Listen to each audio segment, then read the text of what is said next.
Assalamualaikum teman-teman, seperti biasa sebelum mulai Mimin mendoakan semoga teman-teman semua selalu dalam keadaan sehat walafiat. Oke, kali ini kita akan melanjutkan Martial Master versi novel bagian 1832.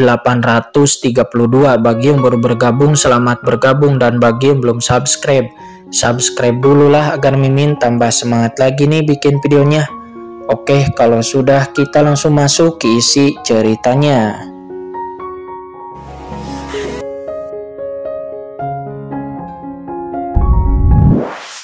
Jelaskan muncul di benaknya, membuat seluruh tubuh dan jiwanya gemetar tanpa sadar. Apa yang terjadi? Mengapa tubuhku bereaksi ketika aku bertemu dengan pria dunia bawah ini? Kata Molly, dia adalah Molly. Saat ini jantung Molly bergetar dan dia tidak bisa menahan diri untuk tidak menatap Kincen, dan dia hanya merasakan perasaan ini pada satu orang dalam hidupnya, yaitu, mungkinkah pria ini? Kata Molly, gumam Molly, kemungkinan yang sama sekali tidak mungkin. Tiba-tiba terpikirkan dalam benak Molly, menyebabkan Molly gemetar tanpa alasan menatap Kincen di depannya. Tidak, sama sekali tidak mungkin. Molly merasa kultivator di depannya memiliki wajah yang sangat aneh dan napas kematian yang mengerikan. Akan tetapi untuk beberapa alasan setelah melihat orang ini, jiwa Molly bergetar tanpa sadar. Itu dia. Itu pasti dia. Pada saat ini tubuh Molly bergetar, seluruh tubuhnya terasa sangat lemah dan kakinya sebenarnya sedikit lemah. Itu pria itu. Dirinya dapat merasakan temperamen yang unik, bahkan jika pihak lain berubah penampilannya.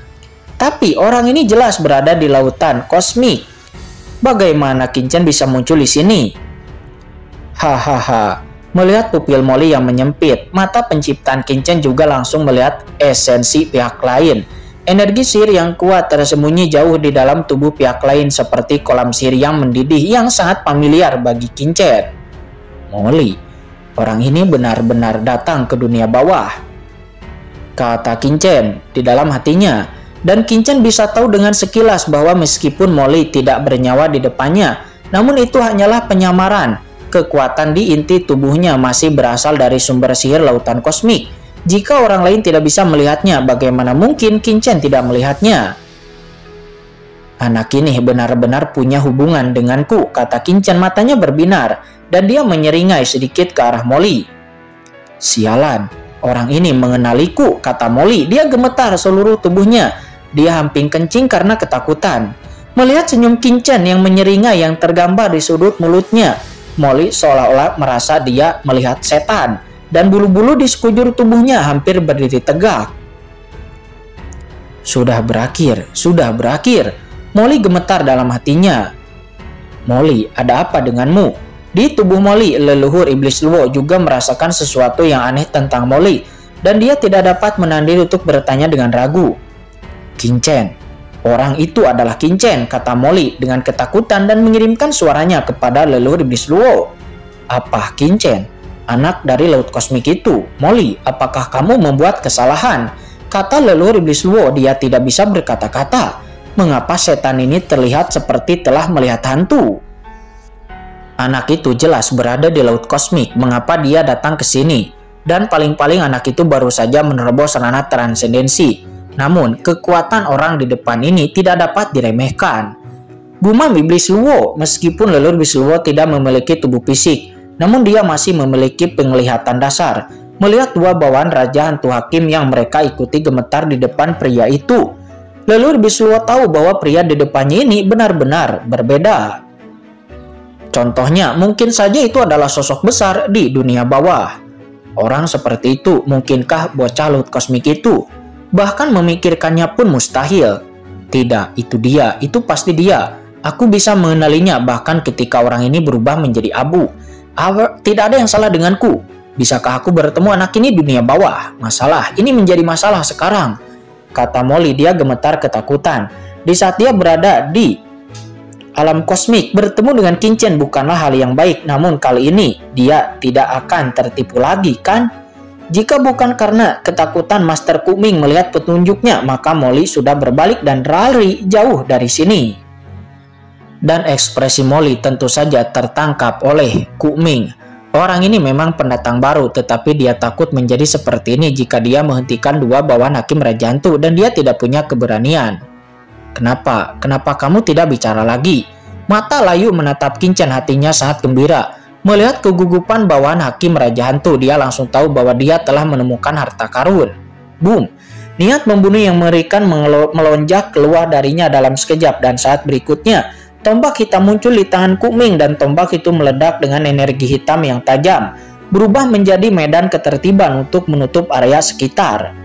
Kuming, apa maksudmu? Kedua Raja Hantu itu mengangkat pedang mereka dan ekspresi mereka sangat jelek. Ya, benar sekali. Kita berada di bawah komando Tuan Yama dari Istana ke-10. Apakah kamu ingin menjadi musuh Tuan Yan dari Istana ke-10? Salah satu dari mereka tidak bisa menahan diri untuk tidak meraung. Apa maksudku? Tidak bisakah kalian berdua melihat ini? Kuming Guiju tidak repot-repot memperhatikan keduanya, tetapi hanya menatap Kincen. Semakin dia melihat, semakin misterius aura pada Kincen. Orang ini jelas tidak ada di sini sebelumnya, tetapi sekarang dia tiba-tiba muncul. Mungkinkah leluhur hantu? Kuming melirik ke kedalaman laut mati di kejauhan dan sebuah pikiran muncul di hatinya. Kalian berdua, aku berada di bawah komando Tuan Surak Dauju dan aku berpatroli di laut mati. Sekarang aku curiga bahwa asal-usul orang ini tidak diketahui. Jika kalian ingin membawanya kembali untuk diselidiki, silahkan ikuti aku. Segera Master Kuming menunjuk senjatanya ke arah Kincen dan aura peringatan yang kuat membumbung ke langit. Namun merasakan itu, Molly menyeka keringat dingin di dahinya dan dia tidak dapat menahan diri untuk tidak berkata, Tuanku, apakah kita telah membuat kesalahan? Orang ini jelas berada di bawah komando Tuan Hakim Raja Hantu. Jadi dia pasti komando Tuan Yama dari 10 istana. Kita menghalanginya seperti ini. Jika ada masalah besar, saya khawatir itu akan... Kata Molly, apa yang kamu takutkan? Kata Guiju Kuming. Dia menatap Molly dengan jijik. Mengapa orang ini begitu ketakutan? Ingat, kita berada di bawah komando Tuan Wiyue Mingdi. Bahkan jika orang ini berada di bawah komando Tuan Yan dari 10 istana, jadi apa? Apakah kita masih harus mengandalkan wajah mereka untuk bertindak? Kata Master Guiju Kuming. Setelah mengatakan itu, aura pembunuh yang mengerikan muncul dari tombak di tangan leluhur Kuming mengunci Kincen dan mereka bertiga. Sialan. Hati mereka berdua langsung hancur seketika. Mereka tidak pernah menyangka bahwa leluhur hantu dari Nether akan mau melakukan sesuatu dengan paksa tanpa memperdulikan identitas mereka. Dilihat dari postur ini, lawan kemungkinan besar sudah menebak sesuatu. Memikirkan hal ini, salah satu dari mereka langsung menatap Kincen dan diam-diam berkata dengan cemas, Tuanku, orang ini adalah leluhur hantu yang sudah mati di bawah komando leluhur Wiyue Mingdi, Surak Dauju. Dan dia adalah orang kuat dari tingkat transendensi rangkap 3. Tuan, kami akan menghentikan orang ini dengan sekuat tenaga kami. Tuan, Anda segera pergi untuk mencari hakim Raja Hantu Tuan. Kata kedua orang yang sebelumnya membawa Kincen. Di bawah 5 kaisar dunia bawah suci, mata Kincen berbinar dan berpikir, Molly, mengapa dia pergi dari perintah Wiyue Mingdi? Pada saat ini kedua kultivator itu masih memegang ilusi dan berteriak dengan marah. Kuming, cepatlah mundur sekarang dan aku akan menganggapnya tidak terjadi apa-apa. Atau aku akan memberitahu Hakim Raja Hantu. Dan jangan salahkan Kaisar Yan, Istana 10. Karena tidak akan memberi ampun di bawah pemimpin yang mulia. Hahaha, apakah kalian berdua ingin mewakili Dewa Yama dari 10 istana? Kata Master Kuming. Dia tersenyum meremehkan. Semakin keduanya menolak, semakin dia merasa ada yang salah dengan Kincen. Tanpa basa-basi lagi, dia menghentakkan kaki kanannya dan dengan suara keras seluruh tubuhnya tiba-tiba berubah menjadi pita hitam dan melesat ke arah Kincen. Boom! Dia mengulurkan tangannya yang besar seperti langit dan melesat ke arah Kincen dalam sekejap. Hahaha, bocah, matilah. Di tengah tawa yang bergemuruh, telapak tangan besar langsung menyelimuti tubuh Kincen, membekukannya di kehampaan. Tuanku, ayo pergi. Kedua kultivator itu meraung dan boom, mereka semua melesat ke langit. Aura yang membumbung tinggi menyapu keluar dari mereka berdua, dan mereka berdua benar-benar membentuk formasi besar, bertabrakan dengan Master Kuming. Pada saat yang sama, selip giok melintas di tangan salah satu dari mereka, dan sebuah pesan segera dikirim. Mereka berdua sangat menyadari kekuatan dari Master Kuming, jadi mereka segera mengirim pesan kepada Hakim Raja Hantu untuk meminta bantuan. Melihat pemandangan ini, Qin Chen tersenyum tipis dan melangkah mundur dalam sekejap. Hahaha, di mana kamu bersembunyi? Ada dua dari kalian juga ingin menghentikanku, kata Master Kuming. Dia tertawa keras. Setelah bersiap, tombak panjang di tangannya tiba-tiba meledak dan boom. Bayangan berkabut dari senjata itu melintasi kehampaan dan menghantam langit di atas formasi besar yang dibentuk oleh keduanya. Seketika dalam sekejap formasi besar yang dibentuk oleh keduanya hancur dan sebuah suara mengejutkan.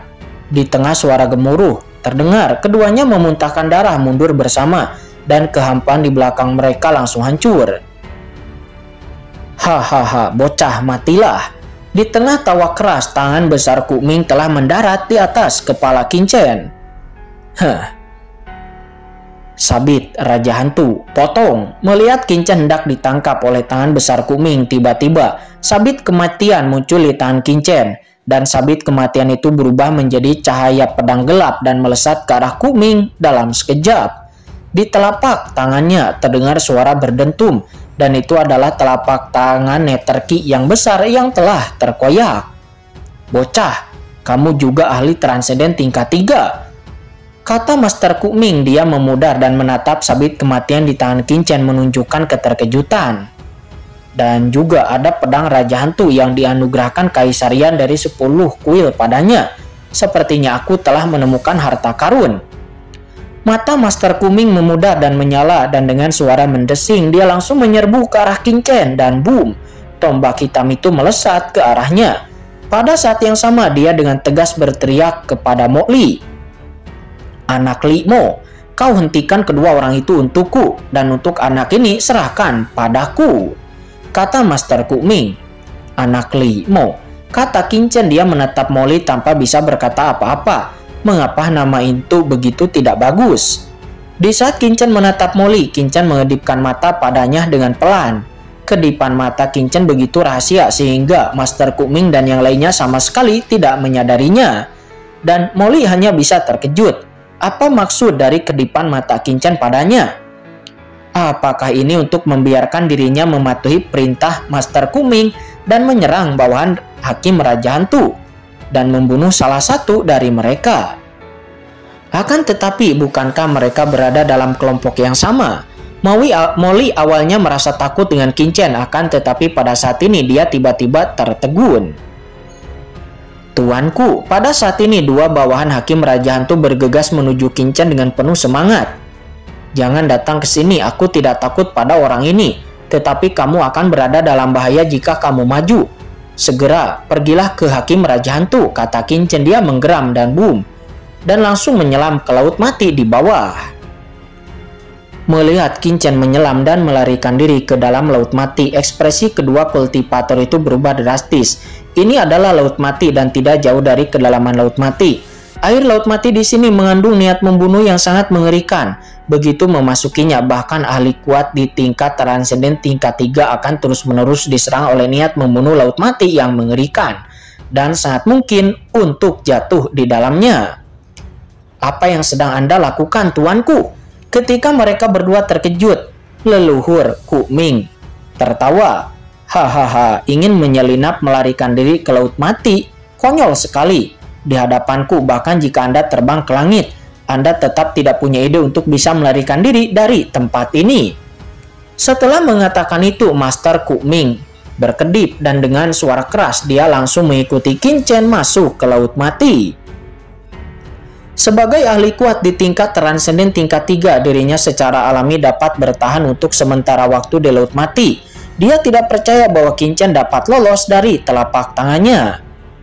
Dan pada saat menyelam ke laut mati, leluhur hantu Kuming tiba-tiba menembak ke arah dua kultivator hantu pada saat yang sama. Dengan suara keras, bayangan tombak yang mengerikan menembus kehampaan dan datang tepat di depan kedua kultivator itu. Ekspresi kedua kultivator itu berubah drastis ketika mereka melihat ini, dan mereka hanya punya waktu untuk meletakkan tangan mereka di depan tubuh mereka, membombardirnya, dan boom. Ada suara ledakan dan rasa sakit yang tajam datang. Lengan keduanya hancur bersama, bayangan senjata yang mengerikan mengaburkan keduanya, dan mereka terbang puluhan ribu kaki jauhnya dalam sekejap. Ketika mereka berhenti, kehampaan di belakang mereka langsung runtuh. Itu bobrok dan mereka berlumuran darah. Bocah Li Mo, aku serahkan kedua orang ini padamu, hentikan mereka lalu dengan patuh tunggu aku untuk menangkap anak ini, kata Master Kuk Ming. Suara darinya terdengar di benak Molly. Sebelum kemudian, Master Kuk Ming menyelam ke laut mati dan menghilang. Dia mengejar Qin Chen. Tuanku sebelumnya dengan sengaja menarik leluhur Kuk Ming pergi dari sini untuk menyelamatkan kita, kata kedua kultivator itu. Mereka berdua menyadari bahwa tujuan Qin Chen sebelumnya yaitu untuk menyelamatkan mereka, dan sentuhan emosi melonjak di hati mereka. Jika Qin Chen tidak memancing leluhur Kuk Ming untuk pergi, maka mereka berdua akan dibunuh oleh leluhur Kuk Ming. Sialan, kita harus melaporkan masalah ini kepada Tuan Hakim Raja Hantu dan biarkan Tuan Hakim Raja Hantu memutuskan. Mata mereka berdua marah dan ada sedikit rasa dingin di hati mereka. Akan tetapi sebelum pikiran di hati mereka jatuh, tiba-tiba niat membunuh yang dingin menyerang, dan sesosok muncul di depan mereka berdua seperti semburan petir hitam, dan itu adalah Mo Li. Duar, sosok Mo Li kabur dan dia melayangkan tinju ke arah mereka berdua. Cari mati. Keduanya sangat marah, mereka telah terluka parah oleh leluhur Kuk Ming, dan itu hanya karena leluhur Kuk Ming adalah ahli kuat di tingkat transenden tingkat 3. Namun, orang macam apa ini dan dia berani mengambil kesempatan untuk menyerang mereka berdua? Dia tidak tahu ketinggian langit dan kedalaman bumi. Pemakan jiwa. Marah dalam hati mereka, kedua pria itu meraung secara serempak, mengabaikan rasa sakit yang parah di lengan mereka, dan garis-garis energi hantu hitam pekat bangkit dari mereka, berubah menjadi tengkorak besar Raja Hantu menghantam Mo Li. Di bawah serangan tiba-tiba dari keduanya, Mo Li tampaknya tidak bereaksi sama sekali, dan Mo Li langsung ditelan ke dalam perutnya oleh aura hantu kerangka hitam pekat itu. Telah selesai. Mereka berdua sangat gembira, namun sebelum senyum jatuh di wajah mereka, terdengar ledakan. Aura hantu dari kerangka yang menakutkan itu meledak seketika, dan aura yang bermusuhan langsung diserap ke dalam tubuh orang di depannya. Kekuatan supernatural macam apa ini? Keduanya langsung terkejut. Kekuatan supernatural pemakan jiwa mereka itu adalah kartu truf mereka yang berisi sumber energi hantu tertinggi. Seperti orang itu yang dapat menempatkan sumber ki hantu mereka semuanya dilahap dan diserap. Adegan seperti ini benar-benar menjungkir balikan imajinasi mereka berdua dan mereka tercengang.